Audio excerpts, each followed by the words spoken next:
Hello, ravi de vous accueillir dans Échappée verte. Je suis Marc Albi, 20 ans, toutes mes dents, et après avoir suivi une orientation scolaire par défaut, j'ai décidé de stopper mes études pour trouver ma voie entrepreneuriale. Un lundi sur deux, je vous emmène dans l'univers d'un entrepreneur, mais pas n'importe lequel. Celui-ci change le monde, à sa manière, à son échelle et selon ses aspirations. Je vous partage donc les coulisses de ces personnalités inspirantes, leur parcours, leur levier d'action et leur harmonie personnelle. Finalement, le nécessaire pour vous inspirer à être entreprenant qui que vous soyez. Trêve de blabla, je vous laisse découvrir cet épisode en vous souhaitant une agréable écoute. Donc, bonjour Stéphane. Bonjour Marc. Bienvenue dans Échappée verte. Merci. Comment tu vas ? Bah écoute, très bien, ça va. Bah oui, parfait, impeccable. Je te propose de te présenter ainsi que We Go Greener dans un premier temps. Ok, je m'appelle Stéphane, j'ai 37 ans. J'ai un parcours assez classique d'études, on va dire. J'ai un bac S, j'ai fait un DEUG de maths à Dauphine et ensuite j'ai été en école de commerce à l'EDEC. Et ensuite j'ai un petit peu bifurqué par rapport à ce qui se faisait à l'époque, donc à ce moment-là on est en 2007 et j'ai cherché à intégrer une start-up, ce qui était une start-up un peu à l'époque. Ok, et là donc tu étais encore en études en 2007 ? Non, je venais de finir mes études. Ok, d'accord. Donc vraiment c'était mon premier job. Okay. J'avais fait un stage d'1 an chez Hewlett Packard, HP, donc une grosse boîte américaine qui m'avait bien plu. Je cherchais à avoir en sortant d'école des responsabilités, être un peu dans un univers un petit peu mouvant, rapide, différent de ce que je pouvais connaître ou de ce que je pensais que j'allais connaître par la suite. Et pour la faire simple, j'ai trouvé un job qui me convenait tout à fait. J'ai été acheteur officiellement, mais il y a 3 casquettes, c'est chef produit, acheteur et vendeur chez Cdiscount, qui était à l'époque une petite start-up de 700 personnes et 700 millions d'euros basée à Bordeaux. Voilà. Donc moi je suis parisien et je suis parti à Bordeaux. Je me suis dit je vais faire ça 1 an. Et puis en fait 9 ans après, j'y étais toujours. Au bout d'1 an et demi, je suis resté de toute façon chaque année en me disant mais c'est trop cool, j'apprenais. L'univers me plaisait. C'est parce que vraiment ça te plaisait que tu restais ? Ouais, ça me plaisait vraiment. Ce qui me plaisait, c'était le dynamisme, le fait que chaque journée était vraiment différente, que ton agenda du matin, c'est pas du tout ce qui allait se passer le reste de ta journée en fait. Enfin, clairement, c'était extrêmement différent de ce que j'aurais pu avoir dans une entreprise dite classique, standard. Et je vivais des choses que mes compagnons d'école ne vivaient pas forcément dans ceux qui avaient choisi la voie plutôt commerciale. Voilà. Et puis je suis devenu responsable achat et puis j'ai eu beaucoup de management à faire. Ça m'a vraiment intéressé, très formé. J'étais manager de 6 personnes à 26 ans. Il y avait 40 millions d'euros à peu près, ou 60 millions d'euros, je ne sais plus. Sachant que quand j'ai commencé, j'avais 25 millions d'euros tout seul. Okay. Donc c'était en sortant d'école, c'était assez grisant. Et puis voilà, bref. Ensuite, j'ai eu besoin d'un peu plus de sens, d'apprendre plus, on va dire, d'avoir un management peut-être plus participatif ou plus ouvert. Et j'ai rejoint le groupe Leroy Merlin pendant 3 ans et demi. Donc Leroy Merlin, ça fait partie de la galaxie des Mulliers. Et ce sont des entreprises où l'humain est vraiment valorisé. Alors, comme il y a beaucoup de monde, on se parle de 100 000 personnes dans le monde, on va surtout valoriser l'ensemble un peu plus que la personne solo, quoi. D'accord, donc on fait attention à l'ensemble. Voilà. Il y avait plus un esprit d'équipe. Alors, il y a un esprit de groupe et de marque, d'appartenance à un tout. C'est plus difficile de faire attention à une personne spécifiquement. Là où Cdiscount, c'était plutôt l'inverse. On pouvait écouter, plus faire attention à une personne aussi parce que c'était plus petit.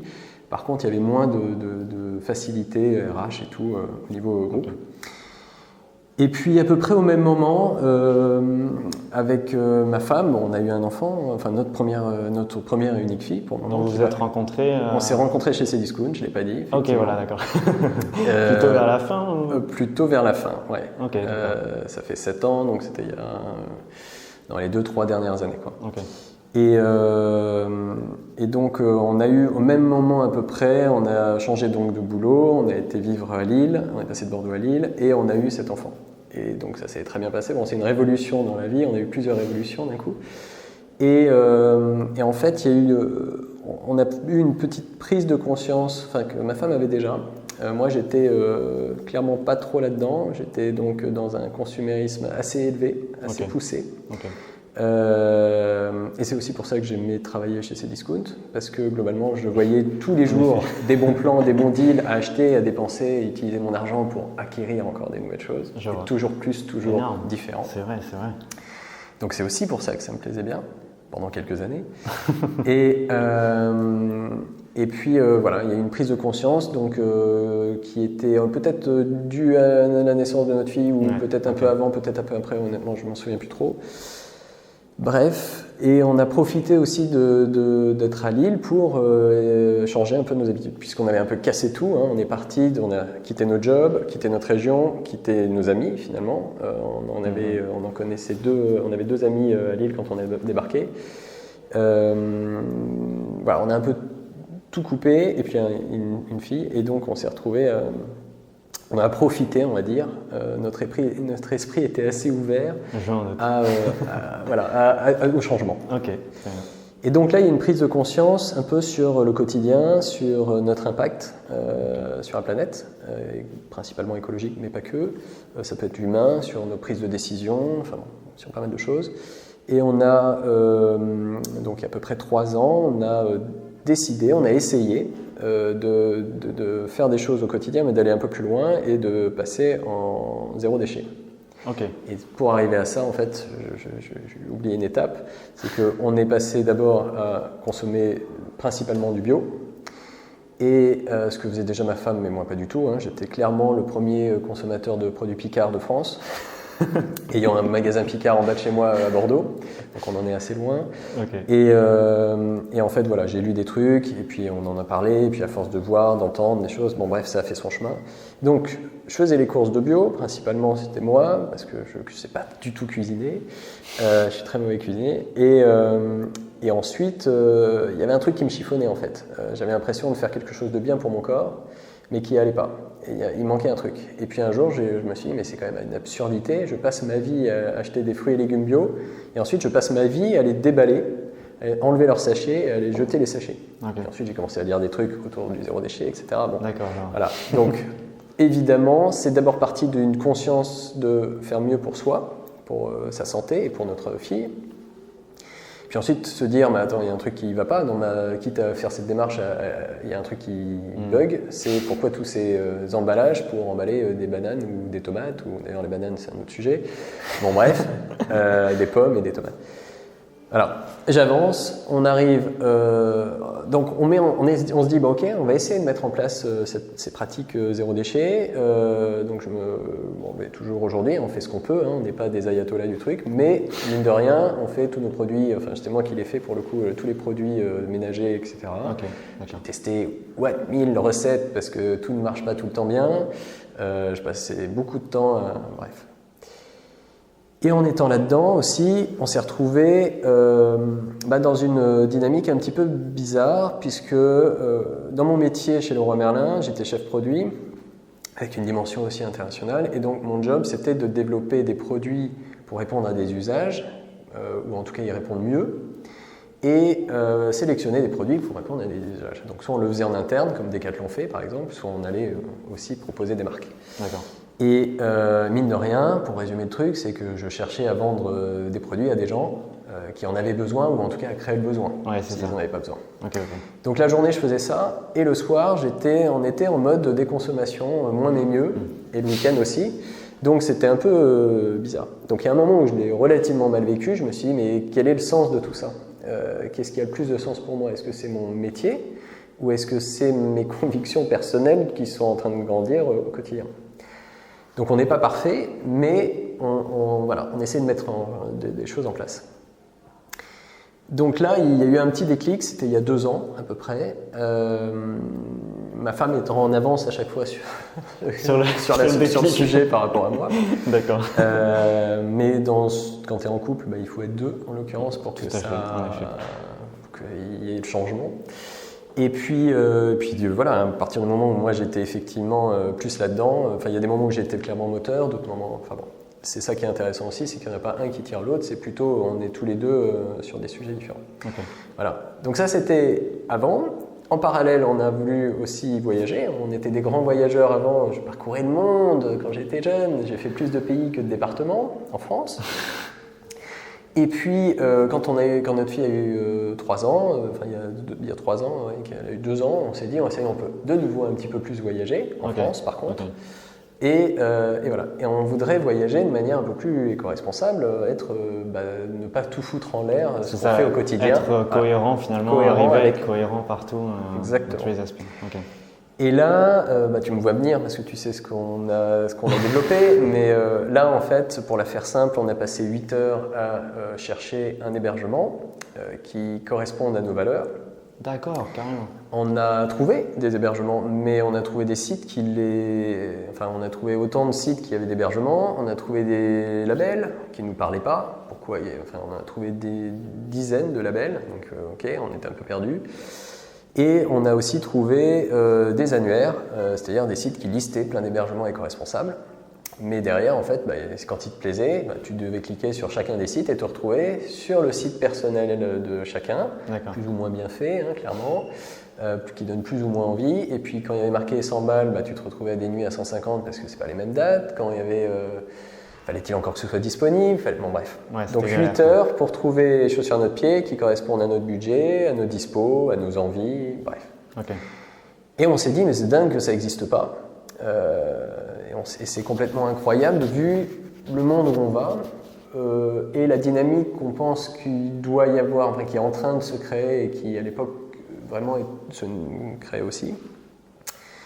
Et bref, et on avait aussi envie d'entreprendre en parallèle. Comme je disais, donc il y avait ce contexte un peu bizarre, en tout cas pour moi principalement, parce que ma femme était moins dans je pose du produit, mais et contexte un peu bizarre de le mois, la journée, c'était Dr Jekyll et Mr Hyde, quoi.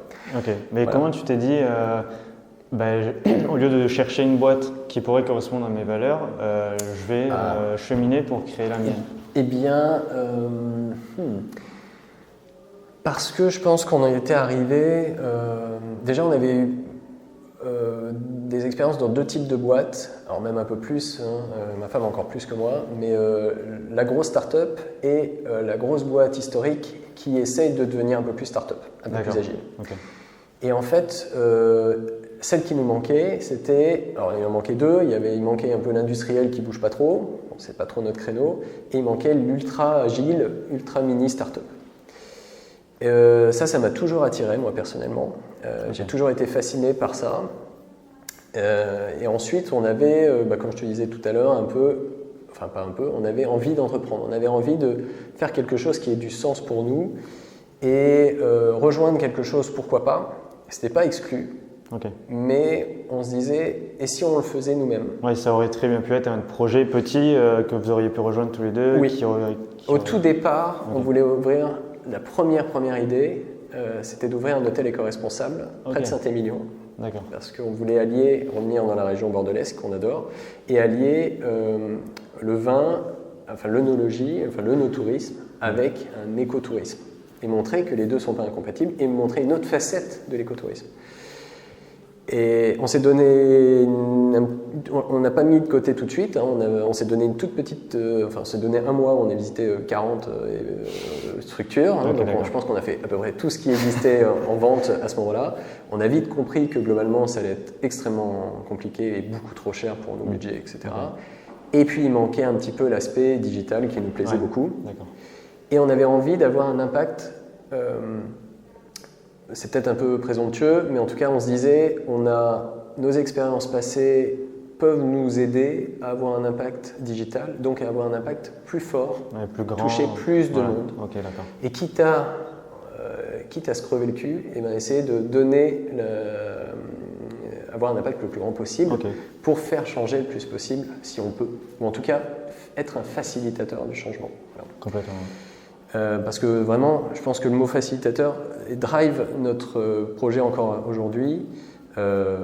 Depuis le départ, on est dans ces transitions-là, on trouve qu'il n'y a pas de facilitateur, que c'est pas facile de changer. Exactement, ok, très bien. On l'a vu dans le zéro déchet, hein, clairement.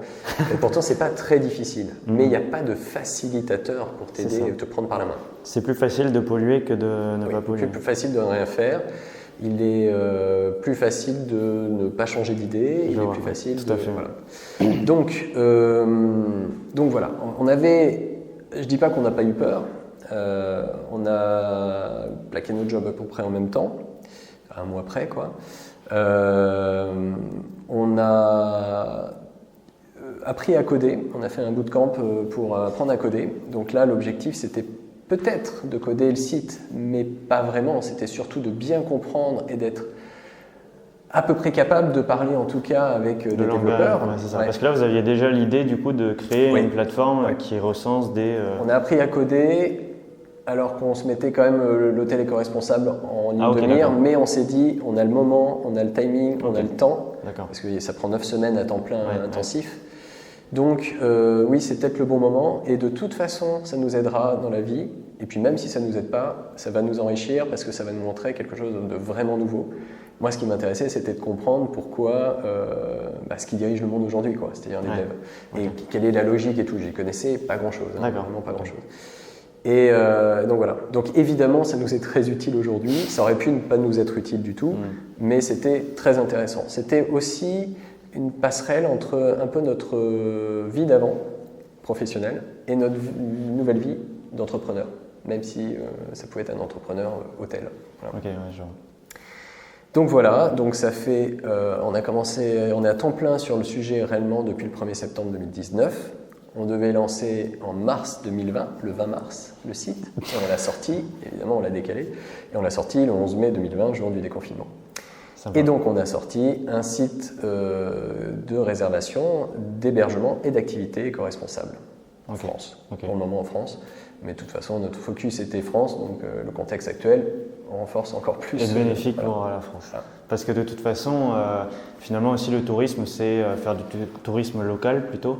Oui. Et donc pour les Français, visiter la France, peut-être s'étendre à l'Europe. Alors on serait dans un autre pays, j'en sais rien, mais on est français, on habite en France et on a la chance, je pense, d'avoir, ça fait vraiment très chauvin, mais clairement le plus beau pays du monde, dans le sens où il y a énormément de choses à voir différentes, magnifiques.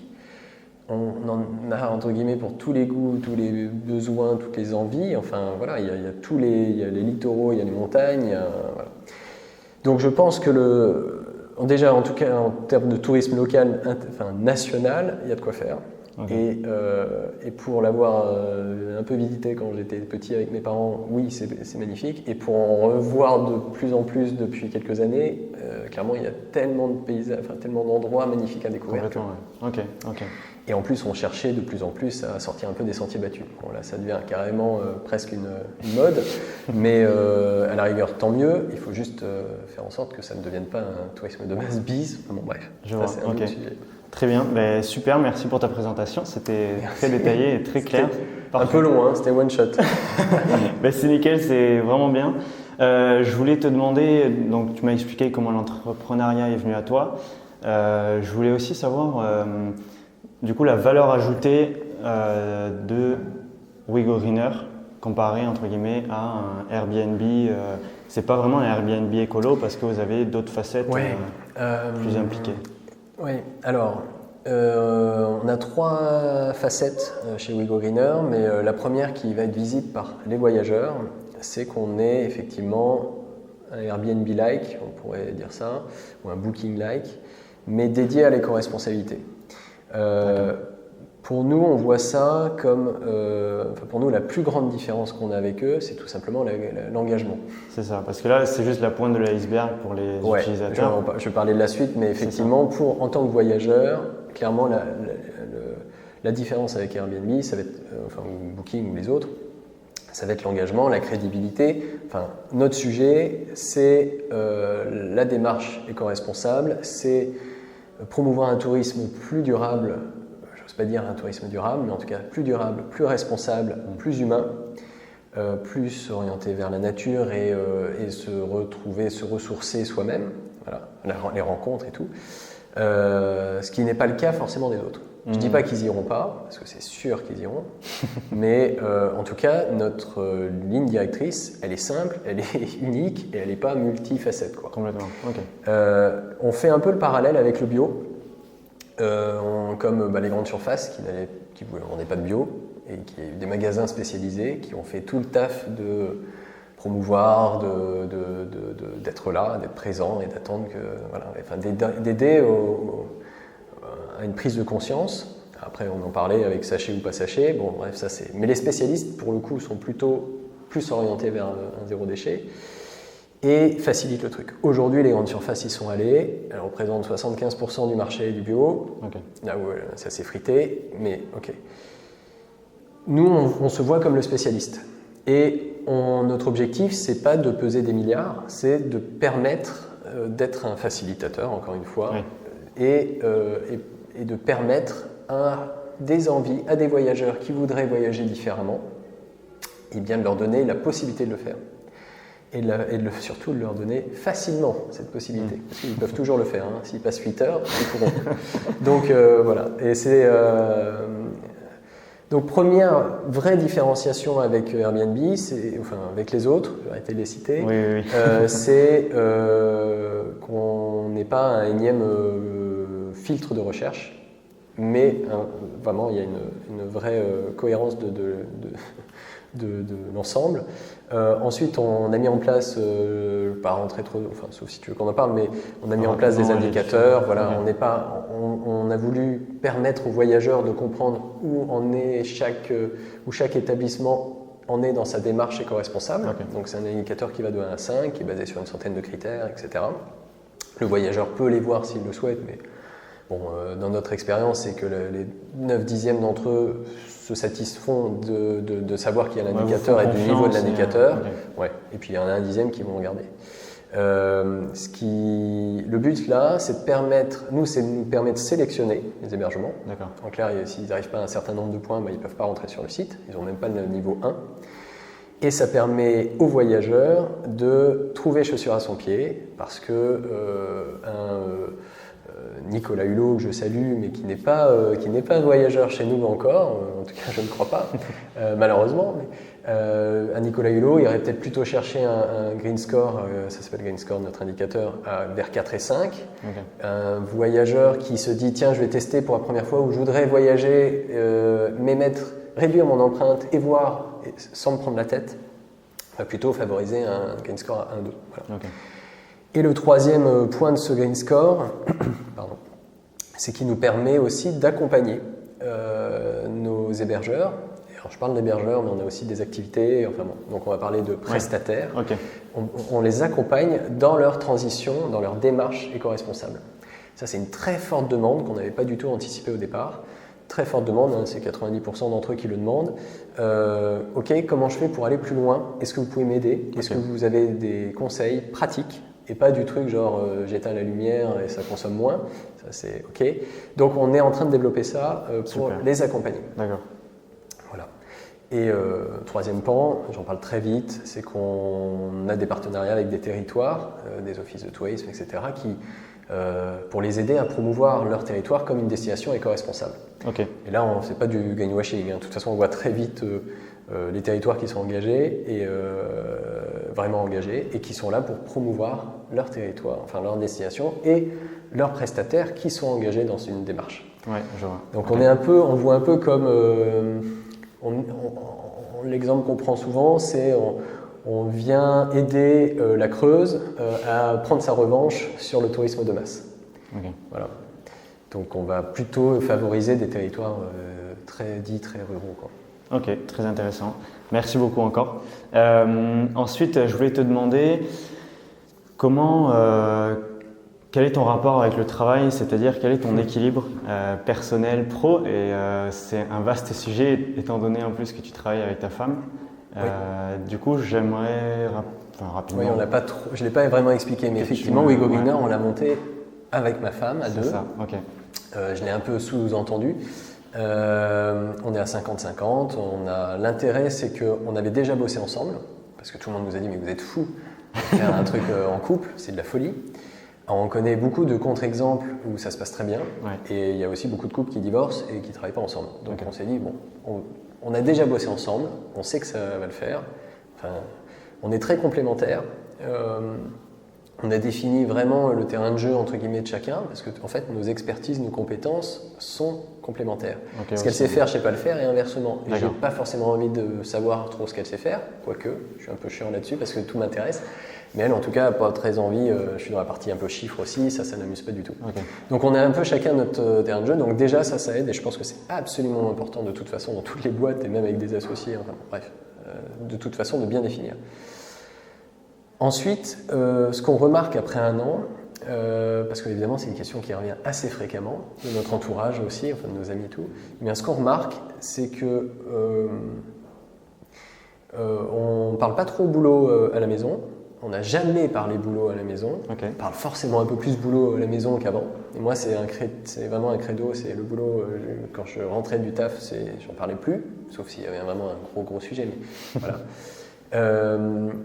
Et donc là, on en parle un peu, mais voilà, notre quotidien perso fait qu'on essaie de ne pas trop en parler, ce qui ne nous empêche pas de bosser le week-end quand même, je vais en parler après. Merde, j'ai oublié ce que je voulais dire. Mais quand tu rentres chez toi, tu n'en parles pas. J'ai oublié. Donc bon, c'est pas grave, je vais te parler d'un autre. On est vraiment dans une... Ah oui, ça y est. On a pu. Ce qui est intéressant, c'est que, comme on ne parlait pas boulot, mais parce qu'on ne voulait pas aussi que le boulot soit un sujet de discussion, on voulait vivre notre vie de couple et de famille autrement que par le prisme du taf, eh bien, en fait, on ne vivait pas les mêmes choses au même moment en tant que couple. D'accord. Par rapport au professionnel. Et on n'en parlait pas. Donc c'était peut-être une erreur, je ne dis pas. Mais... Là, aujourd'hui, ce qui est intéressant, c'est qu'on vit vraiment les choses en même temps. Donc, ça renforce même notre couple, en fait. Et on s'entend encore mieux qu'avant, parce qu'on vit les mêmes moments, on vit les mêmes difficultés ensemble et on vit les mêmes victoires ensemble.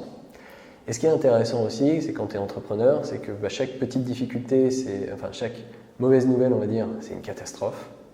Et chaque petite victoire, c'est une énorme victoire.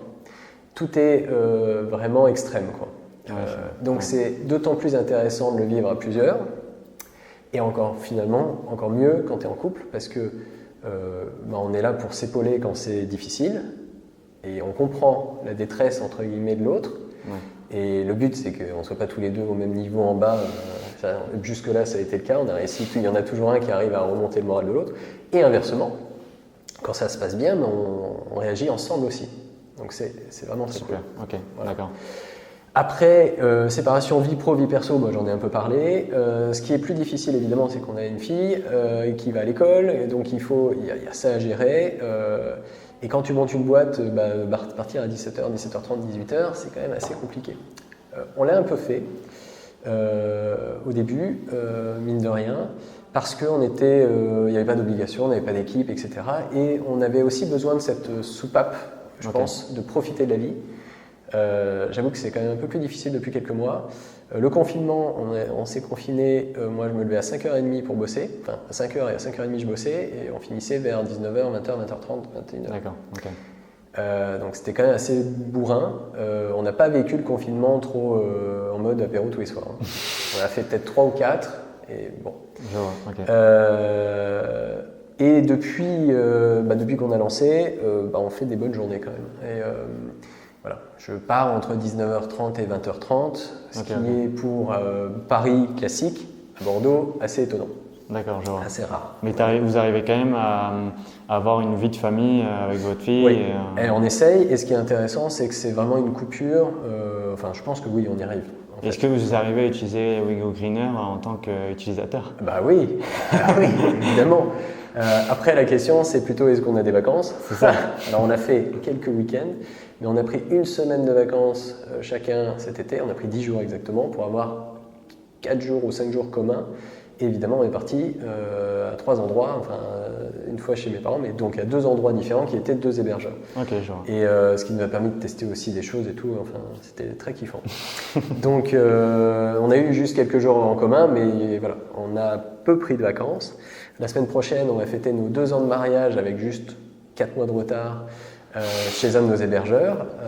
Super. Donc en semaine, on prend 2 jours en semaine, ce qui est exceptionnel. Mais tu vois, ça, voilà, comme on a pris 10 jours depuis 13 mois, en fait, on s'est dit, là, on est dans une phase assez lourde au quotidien, parce qu'on est en recherche de financement, voilà, on ouvre notre capital et tout, donc c'est assez costaud.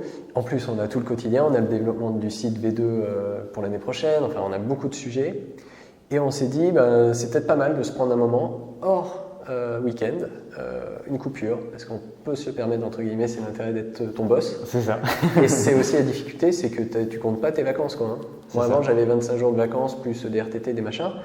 Eh ben, tu as un décompte. Moi, j'ai plus ça, là, aujourd'hui. C'est ça. Donc, si au bout de 12 mois, j'avais vu qu'il me restait à solder 23 jours, peut-être que j'aurais pris des jours. Ouais, je l'ai plus, c'est difficile. C'est aussi ça la responsabilité, d'arriver à se retirer du projet pendant un certain temps. Je pense que c'est vraiment important. Oui, pour personnellement, même pour redémarrer, la santé, pour rebooster, pour reprendre de l'énergie. C'est évidemment important quand tu es salarié, et c'est pour ça qu'il y a des congés. Je ne comprends pas d'ailleurs aux États-Unis comment les gens tiennent le coup en ayant 10 jours de congé, c'est hallucinant.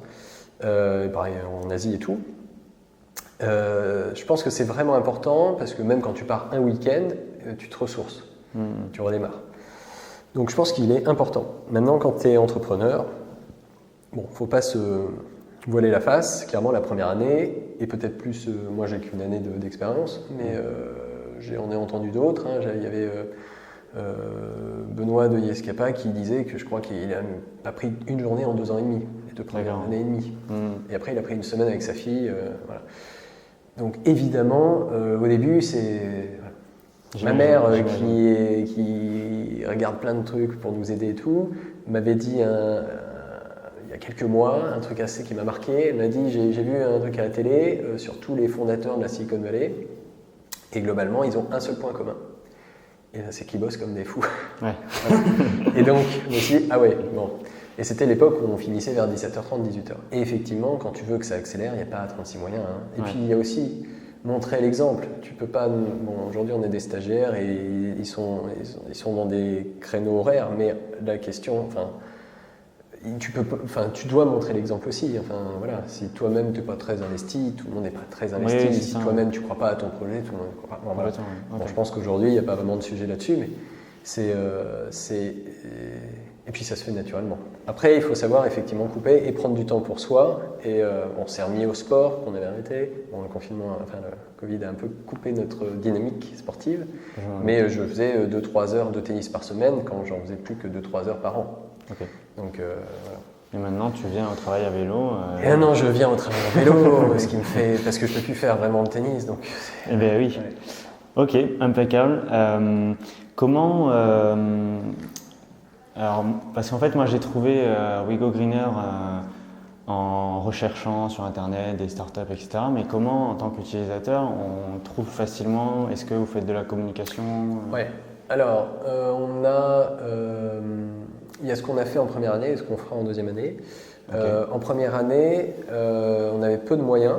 On a toujours peu de moyens. Hein. C'était notre argent perso. C'est toujours notre argent perso jusqu'à dans quelques mois.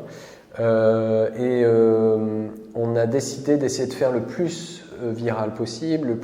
D'abord, on est sur les réseaux sociaux, principalement. Okay. C'est notre premier axe, le digital. On est principalement digital. Okay. Parce qu'on a eu des articles de presse et tout hors digital, mais je veux dire, c'est des conséquences heureuses. On ne les a pas recherchées. Voilà. Okay. Donc on travaille évidemment notre référencement, enfin tous les trucs habituels. On est très fortement sur les réseaux parce que on va cibler les 20, 25, 40, 45 ans qui sont principalement très actifs sur les réseaux. Les jeunes générations, on va peut-être en parler, mais qui ont qui peuvent encore faire changer les choses, qui peuvent encore changer aussi facilement leur façon de voyager, puisqu'elles ne voyagent pas forcément beaucoup, ou pas encore beaucoup, qui sont les voyageurs de demain, et surtout pour qui il y a deux gros sujets dans leurs préoccupations, c'est l'écologie et le voyage. Donc ça tombe bien, c'est nos deux sujets. Donc pour plein de raisons, c'est eux qu'on va viser. Ce qui ne nous empêche pas aussi on a une anecdote assez marrante là-dessus, mais d'avoir des réservations de personnes de plus âgées, retraitées. Mais notre communication va être là-dedans. Donc on va être principalement digital. Et comme on n'a pas beaucoup de moyens, on a fait des partenariats avec des marques éco-responsables. En fait, l'histoire, c'est qu'on a fait un premier partenariat qui a été vu avec une petite marque, et ensuite un deuxième avec une très grosse marque parce qu'elle avait vu le premier et qu'elle s'est dit mais c'est génial ce qu'ils proposent, We Go Greener. On cherche ça depuis 3 ans. On a vu qu'il y avait d'autres acteurs, mais globalement, je ne sais pas si je peux dire exactement le mot qu'ils avaient employé, mais ils ne sont pas tout à fait, ils sont pas très sexy pour notre cible, on va dire. C'est un peu ringard, voilà le mot qu'ils avaient employé. Et c'est exactement ce qu'on essaie de ne pas être. On pense qu'on essaie de casser un peu l'image du tourisme écologique, qui est un peu ringard, et donc voilà. Et après, de fil en aiguille, on a fait pas mal de partenariats. Là, on a plein de boîtes, on essaie de monter des trucs. Ce qui nous intéresse aussi, c'est de faire vivre l'écosystème, d'être un acteur dans l'écosystème. C'est ça. De coller des chaque boîtes qui morceau, essaient de changer, essayer de changer la donne. D'essayer de regrouper finalement un écosystème, toutes les personnes qui sont impliquées et qui peuvent potentiellement participer. Qui ne sont pas forcément sur le voyage, mais qui ont envie, qui ont entrepris, qui ont une marque, qui essayent de faire changer la chose, que ce soit sur des fringues, de la cosmétique, évidemment du voyage si on en trouve, enfin on en a potentiellement qui vont arriver, voilà, il y en a plein d'autres. Voilà. Et à côté de ça, on fait partie de Acteurs du tourisme durable, qui est une association qui regroupe tous les acteurs professionnels du tourisme durable, en tout cas ceux qui ont envie d'être dans l'asso, parce que je ne pense pas que ce soit tous, mais en tout cas, voilà. Et on est aussi membre de Tech for Good, qui est une très très belle institution qui n'est que sa deuxième année, mais où il y a vraiment de très belles boîtes. Là, on est vraiment sur des startups, mais il y en a qui sont en mode start comme nous, et il y en a d'autres qui sont vraiment en mode très up, voilà, des très grosses boîtes, où il y a vraiment une liberté d'échange, de dialogue. C'est très intéressant parce qu'il y a un peu de challenging de temps en temps, il y a des débats, enfin bon voilà. C'est que les entrepreneurs, c'est tous les fondateurs en fait. D'accord, ok. On peut être que un par structure, il y a 300 structures. Donc là, ça fait déjà 300 personnes, c'est moi qui suis dedans. Okay. C'est moi qui les ai trouvés, donc. Mais je partage avec Marie. En fait, on a deux moyens de communication et il y en a un où elle peut être dessus, et qui est un Slack commun, et l'autre c'est un WhatsApp, et là donc on est 300 dessus. Donc pour éviter d'être 600 ou 800 ou je sais pas combien, voilà. Donc ça permet aussi de traiter des sujets ou des questions que vous avez. Et de se donner des contacts. Et c'est vraiment intéressant. Et là, on va les contacter pour faire des nouveaux partenariats. On est en train de sélectionner les marques qui pourraient être intéressées. Pour pas qu'on aille demander à 300 marques et leur faire perdre du temps. Et voilà. Et donc, on s'entraide. Donc, au début, et puis il y a un peu de gros hacking. C'est un peu hors sujet, mais au départ, pour faire parler de soi, il faut être un peu malin et il faut être bien ciblé, je pense, et être clair aussi dans sa cible. Sa cible et les codes couleurs. Alors on a changé 10 fois au début, et l'histoire n'est pas finie forcément, mais en attendant, on tâte le terrain, mais à un moment on trouve vraiment comment on veut être perçu, voilà. Et l'objectif étant, nous on ne fait pas des focus group avec des gens, on fait ce qu'on a envie de voir, ce qu'on a envie d'être. D'accord. Alors, de temps en temps, évidemment, on a envie d'être un truc et on voit que les gens ne réagissent pas et que ça ne les intéresse pas. Bon, dommage, ou alors on le essaie différemment. Bon, voilà. Cette année, la première année, elle sert, à mon avis, toutes les années d'ailleurs, j'espère qu'on continuera, mais elle sert vraiment de test. Elle sert à tester des choses. Ouais. Et ce qui est intéressant quand on entreprend, c'est qu'on arrive avec une idée au départ, et puis 13 mois après, cette idée, c'est un dixième ou peut-être un tiers de la solution finale qu'on propose, qui sera peut-être totalement différente dans un an encore, peut-être qu'on aura abandonné les choses et tout. Mais c'est aussi valable sur la façon de communiquer. Tout, c'est valable pour tout en fait. C'est ça. C'est très difficile. Enfin, on est en constante je pense que tant qu'on ne l'a pas vécu, c'est difficile de l'imaginer réellement. Moi, je n'y arrivais pas. Mais c'est en constante évolution et on challenge constamment le truc. Là où c'est difficile, c'est aussi de se dire, on arrête de challenger, parce qu'on peut passer nos vies à faire ce qu'on appelle de l'idéation. Et il faut agir, il faut tester. Voilà, il faut avoir un équilibre entre la réflexion, l'action. Ce qui est difficile, et c'est de mettre le bon équilibre. Ouais. Voilà. Au début, on a mis 2 mois d'idéation, on était incubé. Alors d'ailleurs, s'il y a des futurs entrepreneurs qui vont nous écouter, clairement, je vais vous donner un conseil qu'on nous a donné au tout début. On a eu la chance, donc on s'est mis sur le sujet le 1er septembre, et en fait, je m'étais inscrit à des colloques, enfin ça se dit pas un colloque, ça fait vraiment vieux. Putain, j'ai 37 ans, je parle comme un 50 ans. Il faut pas que je dise 50 ans parce que mes parents ont plus de 50 ans. C'est la merde. Mais quoi, c'était donc, des conférences à des talks pour prendre des mots, des anglicismes à la mode. Et en fait, je m'étais inscrit à plein de trucs parce qu'évidemment, début septembre, c'est un très bon moment pour démarrer. C'est la rentrée, il se passe plein de trucs. À Bordeaux, en plus, c'est assez. C'est une ville où, pour l'écosystème de start-up, est très très dynamique. Donc, le lundi soir, j'avais un truc, le mardi, le mercredi, le jeudi, le vendredi. Et en fait, le lundi soir, j'y suis allé. Et à la fin, j'ai été parler avec le gars. Et je lui ai expliqué notre idée, qui n'avait donc que moins d'une journée. Enfin, on y pensait depuis 2 ans. Mais je veux dire, on avait vraiment commencé à regarder sur le web, à réfléchir, ou à regarder un peu l'écosystème, tout ça. Bon. Et il m'a dit la même chose que celui du mardi, du mercredi, du jeudi. En clair, ils nous ont dit, mais il faut tout de suite que vous soyez incubé. Allez voir un incubateur. Pour nous, l'incubateur, on y allait quand on avait notre idée, quand on avait même lancé le site. C'était pour la suite. Non. L'incubateur, il est là pour te prendre dès le départ. Tu viens pitcher un peu ton idée. Ils savent bien que ça n'est qu'une idée.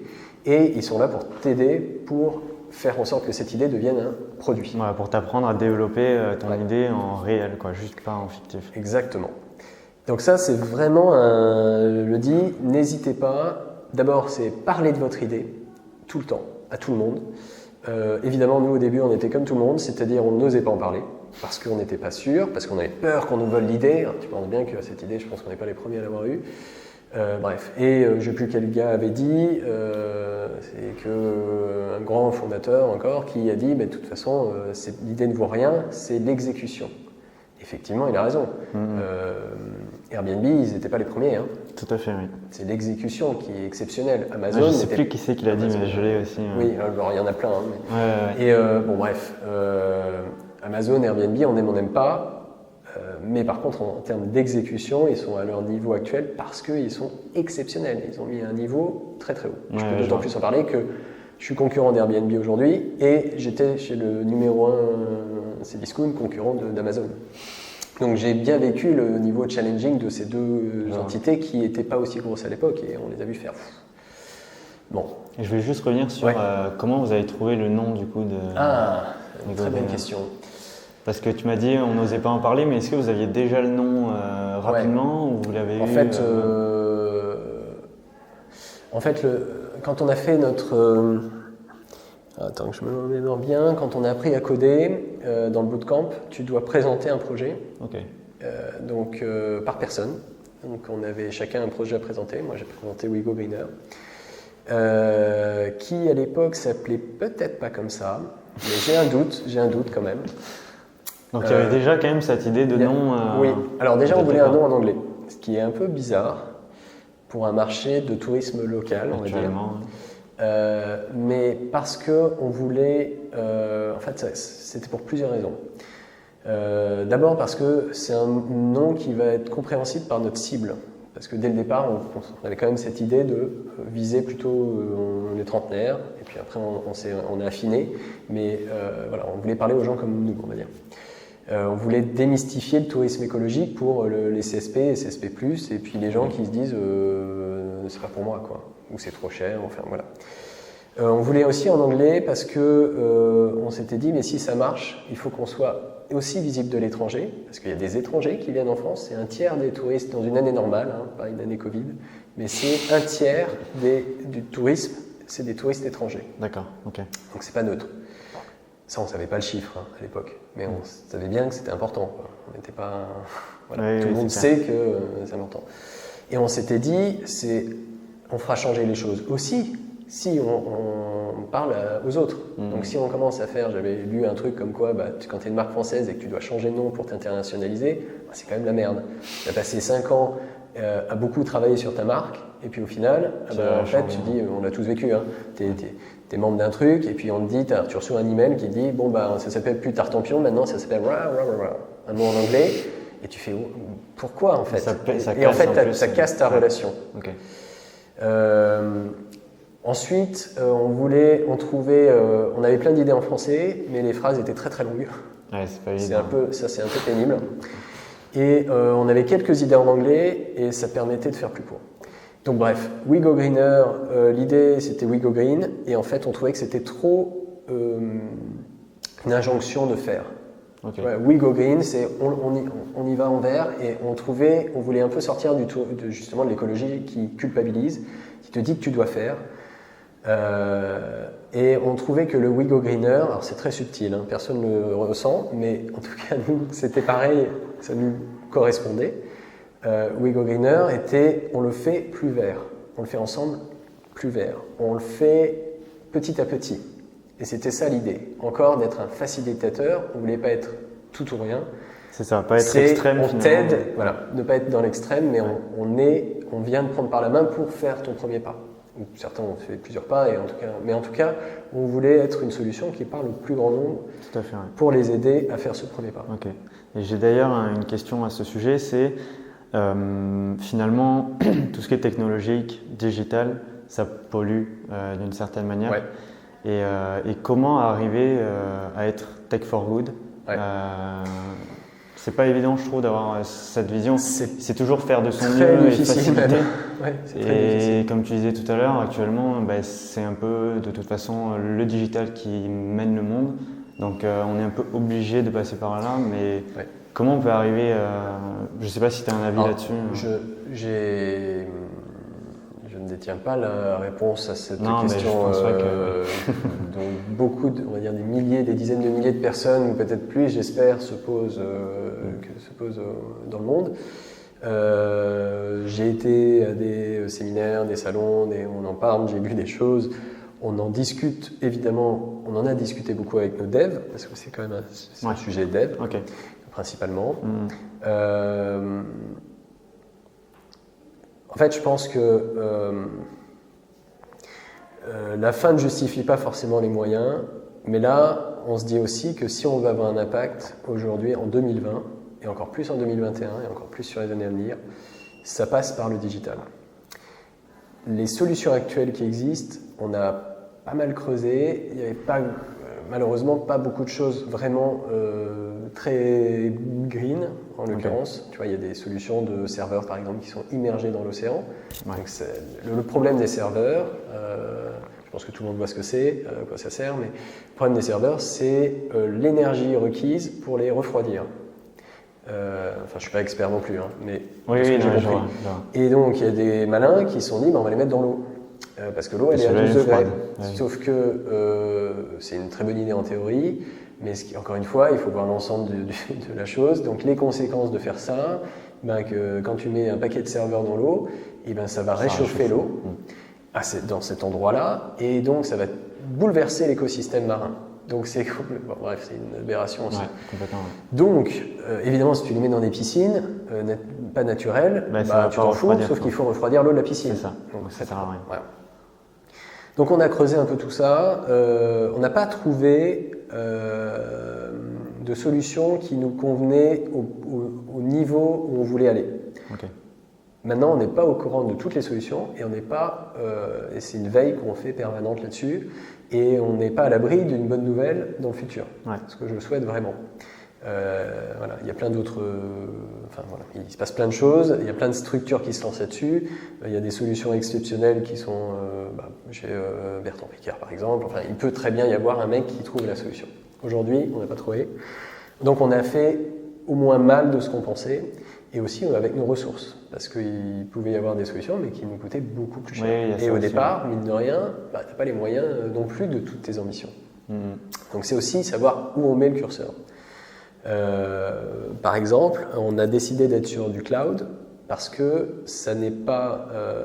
alors il y en a qui vont dire que c'est une catastrophe et d'autres qui vont dire l'intérêt du cloud, c'est que tu mutualises un serveur, donc tu n'utilises que ce que tu utilises vraiment, tu payes aussi que ce que tu utilises. On aurait pu prendre des serveurs dédiés, mais sauf que comme on est tout petit au départ, tu réserves un serveur de 100% et tu vas consommer 2%. Tu payes 100% alors qu'il va au passage 100%. et il tourne pour 2%. C'est complètement absurde en soi. Et quand tu vas grandir, en fait, tu n'es jamais à l'optimum, puisque évidemment tu vas arriver à 98%, 99%, 100% optimum, et tu vas passer à 101%, 102%. Donc il te faut un deuxième serveur, donc tu repars à zéro. Donc ça nous a assez... on s'est dit, ok, mais c'est un peu absurde de faire ça.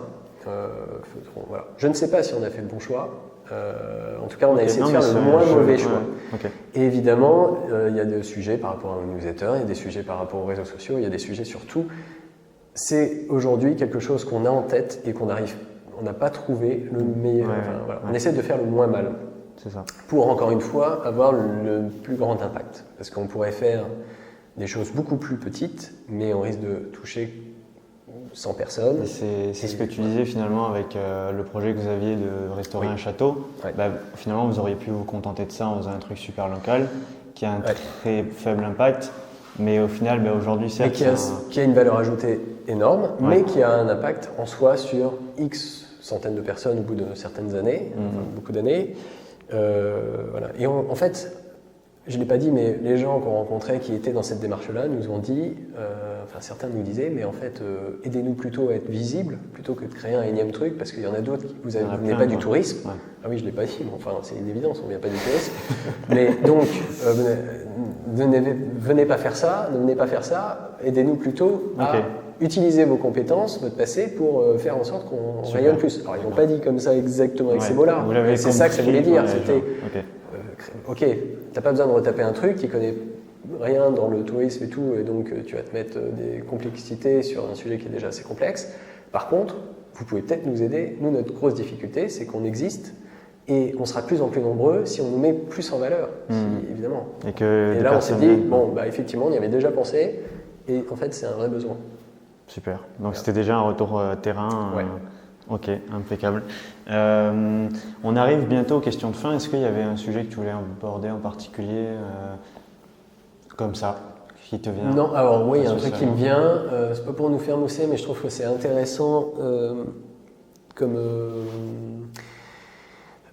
pour ouvrir un petit peu les chakras. On parle en fait, on fait partie des 100 membres fondateurs du mouvement Positive.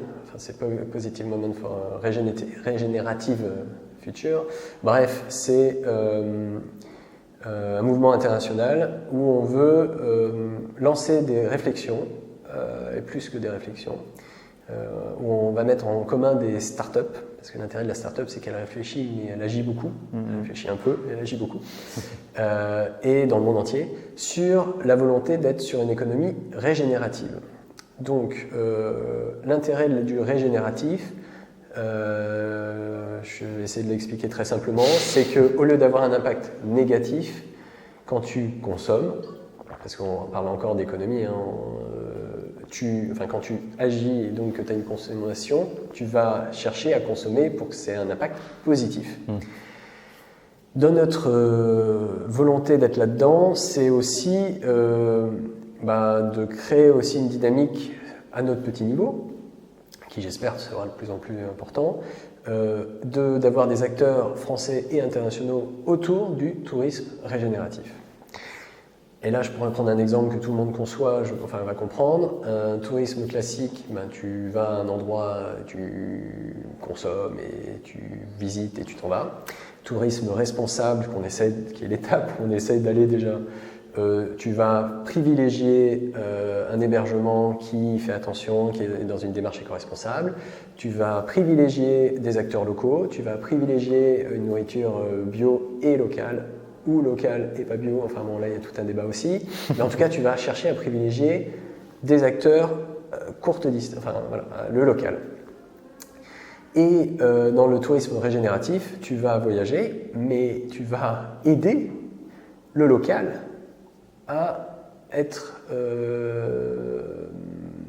ça dépend de sa problématique, j'ai envie de dire, mais à être Disons que entre le moment où tu arrives et le moment où tu pars, ton impact a été bénéfique sur la planète, la nature. Je vois. Voilà. Ça me fait penser Donc, rapidement, pas que économique. Ouais, voilà. ouais. Parce qu'évidemment, quand tu amènes ton argent, on peut se dire que oui, il est bénéfique sur les populations locales parce qu'elles gagnent un peu plus d'argent et que ça va développer quelque chose. Exemple assez connu, par exemple, c'est de ramasser les déchets sur la plage. Bon, là, aujourd'hui, c'est plus des actions d'habitants locaux qui vont agir là-dessus, mais on pourrait imaginer, ça existe déjà en l'occurrence, des gens qui, pendant leur voyage, se disent moi je vais déterminer 2 heures, 3 heures, une demi-journée, une journée, je sais pas, X temps, ou je vais pas le dire à tout le monde, je ne suis pas obligé d'avoir une organisation autour, mais je vais aller faire ça. Ok, faire une action locale du coup. Faire une action, aller ramasser, ou ça. Ça peut être ça, ça peut être autre chose, ça peut t'aider. Pour moi, le woofing, c'est pas du tourisme régénératif en théorie, mais je trouve que ça y va. Oui, finalement. Et j'allais y venir justement, il y a une plateforme qui s'appelle Workaway. Ouais. Et finalement, c'est un petit peu ça, mais c'est vraiment pour le coup local avec des locaux. Et des fois, ils ont des projets de jardin, de potager. Donc ça rentre un petit peu dans ce que tu. Ouais. Et l'idée, c'est de faire en sorte. Aujourd'hui, on est 100 membres fondateurs. Maintenant, on est plus que ça. Mais il n'y a pas de limite. Il y en a 100 fondateurs, ça c'est la limite, ça ne bougera jamais. Mais je veux dire, les membres, il n'y a pas de limite. Et le but, c'est de faire monter dans la barque tous ceux qui ont envie de donner une dynamique, touristique ou pas, on s'en fiche, là c'est tous les sujets, mais avec cette volonté de, ok, moi je pense pouvoir apporter ma pierre à l'édifice, ou même si je ne l'apporte pas là maintenant, ça m'intéresse comme sujet et j'ai envie de faire avancer ce sujet. Donc nous, on s'est inscrit là-dedans parce que, évidemment, c'est la continuité de ce qu'on démarre maintenant. Ouais. Et l'objectif, c'est peut-être par la suite d'avoir une offre aussi pour aller là-dedans. Pas forcément qui remplace, parce que je pense que le tourisme ne sera jamais obligatoirement régénératif. Ça ne peut pas être une obligation. Oui, aussi. Il faut que ce soit un choix. Mais peut-être qu'un jour, le choix sera tellement universel que ça deviendra... Peut-être qu'on se dira, c'est normal. C'est normal. De même qu'aujourd'hui, c'est devenu normal de ne pas jeter les trucs par terre. Enfin. Enfin, c'est pas toujours le cas, mais c'est normal. C'est normal. Il y a un siècle, c'était pas forcément le sujet. Il y avait moins de trucs. Bon. On arrive sur les normes et de facilité. C'est toujours pareil, quoi. C'est arriver à faire cette transition. Les mots sont bien employés. Donc, on arrive bien en question de fin. Merci. C'était super intéressant et c'est vrai que je l'ai pas abordé, mais je voulais en parler avec toi. Donc, tu as bien fait d'en parler. Cool. Je voulais te demander quelle est la mentalité pour toi d'une personne écolo, ou du moins qui souhaite réduire son impact environnemental sans passer pour un écolo du coup, mais négatif. Est-ce que tu vois ce que je veux dire ? Sans passer pour un hurluberlu. C'est ce qu'on met sur notre site. C'est un petit peu ça. C'est un texte très compliqué à écrire. Hurluberlu. Un mot très compliqué. C'est vrai. En fait, je pense que j'ai pas envie de le définir parce que justement, c'est un peu ce qu'on combat. On est plutôt pour inclure plutôt que pour pointer du doigt ou définir voilà. Donc pour moi, y a pas vraiment, ça n'a pas de sens comme je combats les partis politiques. Pour moi, il n'y a plus de sens d'avoir des partis politiques, c'est des engagements et c'est pas une question de gauche-droite ou de vert ou tout. Aujourd'hui, je pense qu'il y a une vraie problématique, il y a une vraie prise de conscience aussi. Il n'y a pas d'histoire d'écolo ou pas. C'est aujourd'hui, moi, en tant qu'humain, personne, est-ce que je considère qu'au quotidien, mes actions, mes gestes ont du sens pour moi et ont un impact, et tout le monde en est conscient, et je suis aligné avec cet impact. Ok, super. Donc quand je consomme et que ça vient de Chine, et je peux très bien en parler parce qu'il y a 1 an et demi, j'étais en Chine dans des usines. Est-ce que je suis aligné avec moi-même ? Est-ce que c'est vraiment obligatoire pour moi cet achat ? Si ça l'est, très bien. Enfin, je veux dire, voilà. Et voilà. Quand je consomme de la bouffe, est-ce que je suis aligné avec moi-même ? En fait, c'est tout simplement une question d'alignement. Et je sais qu'il y a beaucoup de gens qui sont pas tout à fait alignés.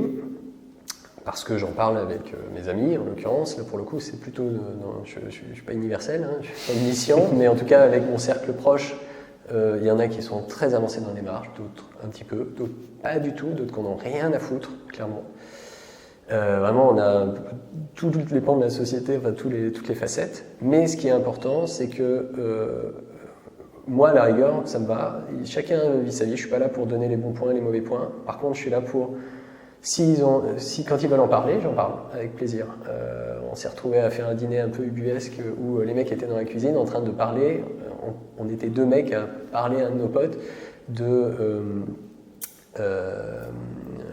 produit pour la machine pour faire les yaourts, une yaourtière. Voilà. Ok, d'accord. Donc on débattait de l'intérêt d'avoir une yaourtière et tout, et de son impact. Enfin, tu vois, il y a 10 ans, super. on m'aurait dit ça, j'aurais halluciné. Donc je pense c'est chacun à son rythme.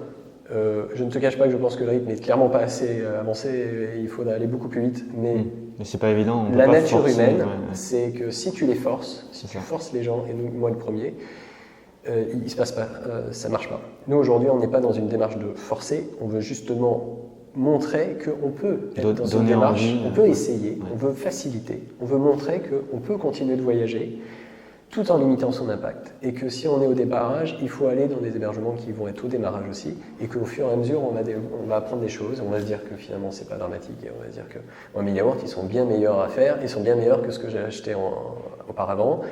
Je ne jette plus les 950 pots de yaourt que je faisais à l'année, je crois que c'était à peu près ça. On avait calculé voilà. Ah bon, bref. Et c'est chacun à son rythme. Donc je n'oserais pas trop définir le truc, je pense que c'est chacun à son rythme. Maintenant, il est clair que le rythme devrait être plus élevé, mais toutes les incitations ne sont pas forcément là. Et encore une fois, pour que l'humain change, il faut que ce soit facile. Et c'est ce qu'on essaie de faire nous sur le tourisme. Il y en a d'autres qui essaient de le faire sur d'autres facettes, et c'est génial. Et ça ne marchera que si on est vraiment facile, et que c'est pas plus cher, que c'est pas moins difficile, enfin c'est facile, que c'est pas plus cher et que c'est pas moins confortable dans ton niveau de confort. Moi, faire des yaourts, ça me prend 3 minutes, c'est pas un gros investissement. Faire ma lessive, ça me prend 10 minutes et ça me dure 6 mois, tu vois, donc c'est pas un gros investissement. Okay. Si au début c'était très pénible, parce que je savais pas, il a fallu que je cherche des recettes et tout. Aujourd'hui, c'est facile. Donc voilà, je pense que il faut avoir la volonté de changer, être en adéquation avec ce qu'on est et ce qu'on veut être. Okay. Ne pas pointer du doigt, mais peut-être prendre par la main. Voilà.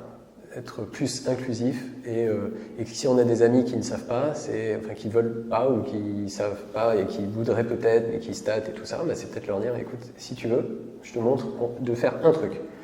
Tu sais, on dit qu'il faut faire 21 fois ou 21 jours les changements. Bon, je n'ai pas encore fait 21 fois mes lessives, quoique peut-être, mais voilà, c'est peut-être de faire, de les accompagner déjà dans son cercle proche pour ceux qui ont envie. Ceux qui n'ont pas envie, je ne vais pas aller me battre, voilà, c'est pas mon rôle, je ne suis pas un prédicateur non plus. Complètement, ok, c'est super, merci beaucoup pour ton partage. Et Plaisir, la dernière question, c'était comment les gens peuvent te suivre, peuvent peut-être te contacter ou suivre We Go Greener? Alors ils peuvent, c'est très simple, tout est digital. On est sur nos réseaux, on est sur Facebook, sur Insta, sur LinkedIn. On est un tout petit peu présent sur YouTube, c'est surtout pour mettre nos vidéos, qui sont sur le site. Ouais, et puis évidemment sur le site, on a une newsletter aussi si ça peut intéresser certaines personnes. On va parler on essaie de ne pas en envoyer trop, justement on est en train d'ajuster, peut-être à une par mois, on était à une tous les 15 jours, on trouve que c'est un peu trop, on n'a pas envie d'être oppressant, on a envie d'être utile, voilà. Donc on va ajuster, peut-être ce sera une fois toutes les 3 semaines, enfin bon bref, de toute façon quand tu reçois la newsletter, tu te dis pas tiens ça fait 21 jours, ça fait 23 jours. Voilà, donc il y a plusieurs moyens, LinkedIn pour nous contacter perso si ça les intéresse, s'il y a des gens que ça intéresse. Je le dis, on n'est pas en train d'embaucher là tout de suite parce qu'on reçoit beaucoup de demandes et ça c'est trop cool, honnêtement. Okay. On essaie de répondre à toutes les demandes. Alors, quelquefois on a 3 mois de retard, mais personnellement à toutes les demandes, on reçoit vraiment beaucoup de demandes de stages et tout. Si ça vous intéresse, il faut aller sur LinkedIn, on poste quand on a besoin de stagiaires. J'espère que bientôt on pourra embaucher des CDD, voire des CDI, ce qui sera encore mieux.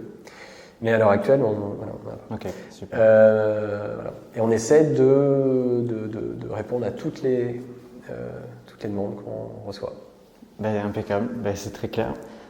Je te remercie Stéphane pour Avec plaisir, ton temps. Marc. C'était super intéressant et donc j'espère que l'épisode plaira aux auditeurs. J'espère aussi, et qu'ils n'hésitent pas s'ils ont des retours. J'ai Ça été très marche. bavard, mais je t'avais pas dit, mais je suis très bavard. C'est très bien. Merci beaucoup, à C'était la bientôt. surprise. À bientôt Stéphane. Bientôt. Voilà, c'est tout pour aujourd'hui.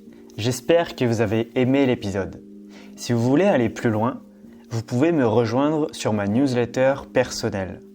Chaque lundi à 9h, je partage mes apprentissages, réflexions et mes activités à travers des emails faits maison. Si vous souhaitez les recevoir, 2 possibilités s'offrent à vous.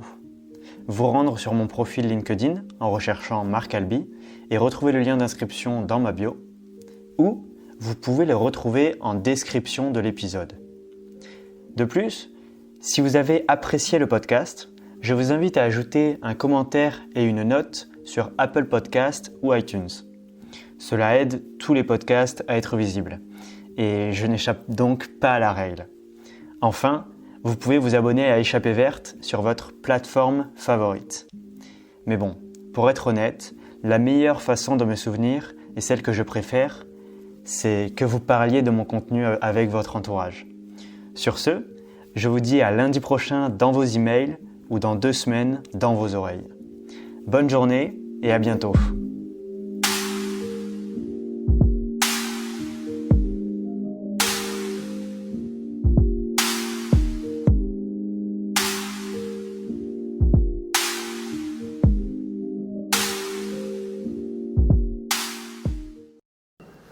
Ok, est-ce que tu es prêt? Tu peux pas faire de coupure après. Donc, Si, par exemple, si on le reçoit. Si, mais il faudra juste qu'on arrive à être Oui, fluide. à la fin d'un truc, quoi. Ouais. Non, mais Écoute, j'espère être prêt. On verra. Ok. Donc, bonjour Sébastien. Stéphane. Stéphane. Ça, faut la garder. Alors déjà, ça commence bien.